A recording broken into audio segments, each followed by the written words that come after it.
Mother, why can't I see? She ruled an empire, she blinded her son, and in the end, she stood alone on the throne she tore her family apart to keep. Welcome to Byzantium, where the curtains are velvet, the politics blood-soaked, and your mother might literally take your eyes out. You're listening to Heinous History, the podcast where betrayal is just another Tuesday, and ambition usually comes with a body count. I'm Gorithm. And I'm Matrix, here to bring the drama, the intrigue, and the questionable parenting decisions of history's most infamous figures. Today's subject? Empress Irene. A woman who broke the glass ceiling by hurling her son through it first. Before we get stuck in, don't forget to like, subscribe, and ring that little bell. Because trust me, this episode is more brutal than a Byzantine banquet with unpaid mercenaries. So, the year is 780 CE. Emperor Leo IV dies. His wife, Irene of Athens, becomes regent for their young son, Constantine VI. He's 9. She's not interested in being temporary. And honestly, who would be? Irene doesn't just hold the fort. She decorates it, runs it, reforms the church, and starts warming the throne like it's hers forever. To her credit, she's effective, brings back icons, stabilizes the empire. But when Constantine hits his teens, he starts asking awkward questions like, am I still emperor or... Classic teenage rebellion, except instead of slamming doors, he tries to sideline his mother and take power. Big mistake. In 790, the army backs Constantine. Irene's pushed aside, temporarily. Because within 2 years, she's back. Co-ruler officially, Puppetmaster unofficially. Constantine's still on the throne, but it's starting to feel like a very elaborate booster seat. He's increasingly isolated. His supporters are removed. He's emperor in name, but Irene signs the orders, commands the guards, and probably critiques his handwriting. It's the kind of toxic family dynamic that really only ends one way, violently. By 797, Constantine tries to wrest back control. Irene makes her move. The palace guard sees him.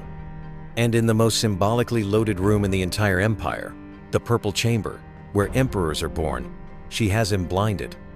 Not exiled, not imprisoned, blinded. It's brutal, calculated, and perfectly legal by Byzantine standards. You see, blindness made someone ineligible to rule. Neat little loophole, huh? Except the procedure likely went too far. It's widely believed Constantine died from his injuries. Irene says nothing. The empire moves on. And just like that, she becomes the first woman to rule the Byzantine Empire in her own name. No regent, no husband, no son. Her reign as Empress Regnant is groundbreaking. A woman in charge of the most powerful state in Europe? Unprecedented. And yet, nobody sends flowers. The church is furious. The nobles are uneasy. And the Pope? He declares the throne vacant because, apparently, a woman doesn't count, and crowns Charlemagne in the West. Which kicks off a whole other mess we'll save for another episode. Irene holds on for 5 more years, but her support erodes. She's overthrown, exiled to the island of Lesbos, and dies alone. No power, no allies. No legacy, except as the woman who ruled alone and paid the price. Quick context. Blinding wasn't rare in Byzantine politics.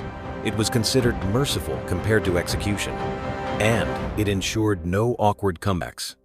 So basically, we didn't kill him, Your Honor.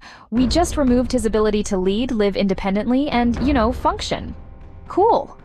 Irene is one of those figures you want to admire. She's powerful, decisive, and totally broke the boys' club of Byzantine politics.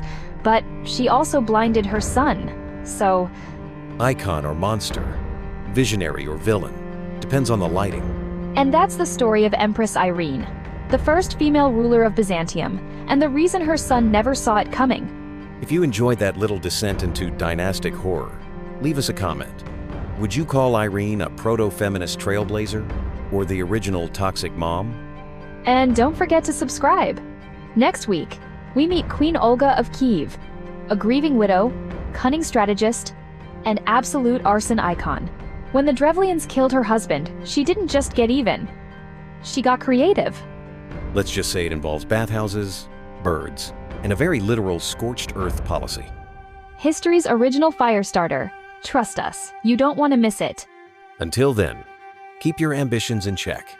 Your palace guards well paid. And maybe let Mom have the last word, but not the whole empire.